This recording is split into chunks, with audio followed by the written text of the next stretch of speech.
Okay, doors and windows. So let's start in this kind of messy area here, and we'll see if we can kind of figure some things out. Um, you're going to go to the Architecture tab and click on Door. And for now, we're going to use the doors that are available to us. I ended up making this door before, and I will show you how to do it because I know that you probably don't have this in your list, and that's okay. I'm going to show you how to make custom size doors out of the existing doors that we have. But let's pick the 3080 rather, which is the same as 2668 doors that we have listed in here on the plan. So we know we have one that's going down into the basement here. We know that we have one that's going into the bathroom here. We also have one going into this bedroom. Um, and I don't know if I like that this bedroom door swings to the hallway in that scenario, so I'm going to move it so that notice that when I put my cursor on the wall, the door appears. If I try to put my cursor somewhere where there is no wall, the door is not going to show up. I can hit the space bar on my keyboard to change the direction of the hinge, or I can slightly move my cursor to one side of the wall or the other, and that's going to flip the swing. So we've got a door there, and we've got doors here and here for our closets. And we've got a set of double doors in the plans for the closet door here in the entry, but I'm just going to use this sliding closet door as our door for the closet instead, which is fine to do. Um, and then we've got a pocket door here, which we don't have a choice for a pocket door. So if you look at the lists that we have here, we've got an interior. Oh, I do have an interior pocket door, but you probably don't. So let me show you how to bring that in. But we have double glass, single flush, single raised panels, and then sliding closet doors as a default that were in this uh, template file. But if you do not have a pocket door, you can load one. So if you don't have the door that you're looking for here, go to the when you click on, let me hit escape here. When you click on doors, you have the doors listed, or you can load a family. So if I hit load family and go to the doors category within the folders that we have, I've got all sorts of default doors here, but I've also got a folder called commercial, hardware, and residential. If I go into residential, you're going to find door interior, single pocket, 2-panel wood, which is the family that I chose from. When we hit open, you can pick the sizes of that pocket door that you want to bring in. So I brought in this 2680. I'm going to bring in the 2480, and I'm also going to bring in the 3080 just for kicks and giggles here. So that will add more doors to the list of doors that I can choose from for that particular door type. So I hit OK, and I go to my pocket doors. Now I have, in addition to the 2680, I've got the 24 and the 30.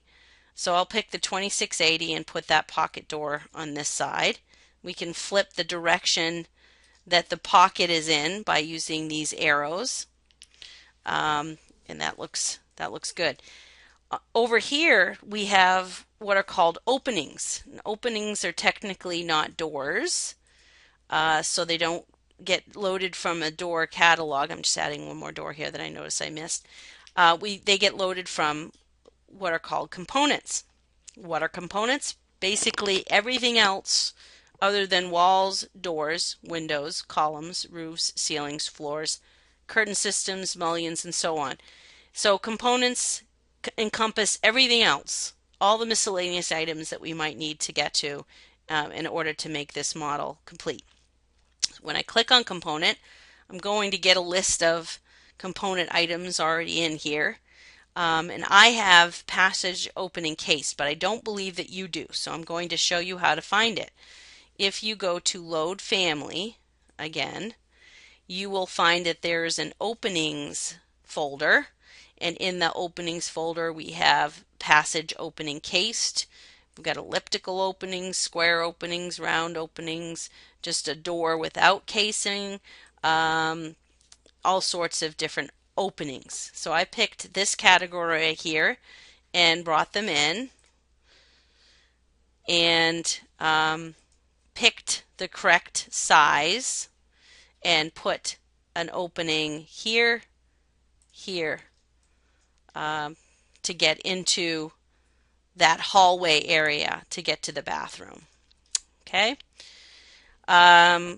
Windows, same thing. So if you look at the plan for this bedroom window, for instance, it identifies two 24 by 54 double hung windows.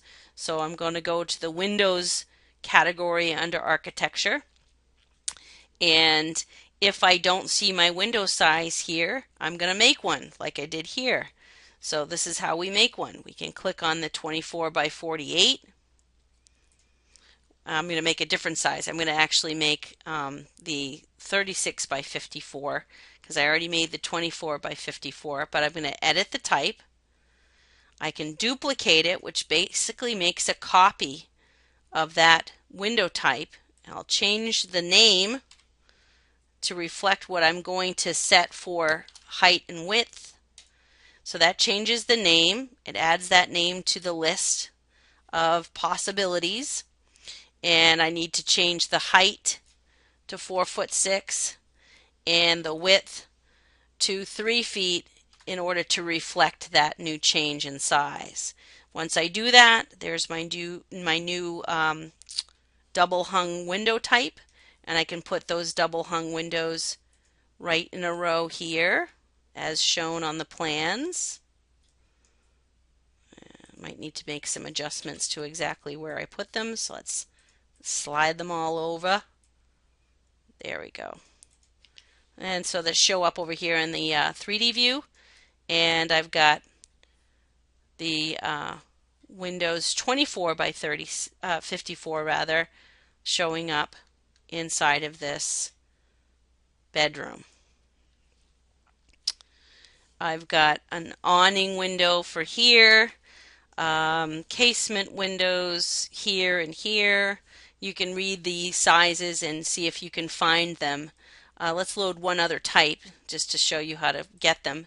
So let's say we want an awning window.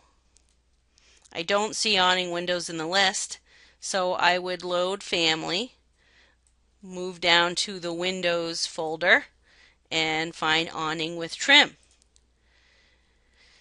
Once I open awning with trim, I look to see is there a 48 by 36. Remember, the width comes first always, so there's no 48 width by 36 height. So I'm going to take the 36 by 48, edit the type, duplicate it, change it to 48 by 36, and then change the height to 3 feet, change the width to 4 feet, and now I've got a new window type, and I can put that window inside of this entry area. Now you'll see that the window here, because its height is different than the others, didn't come in at the same head height as all the rest of the windows.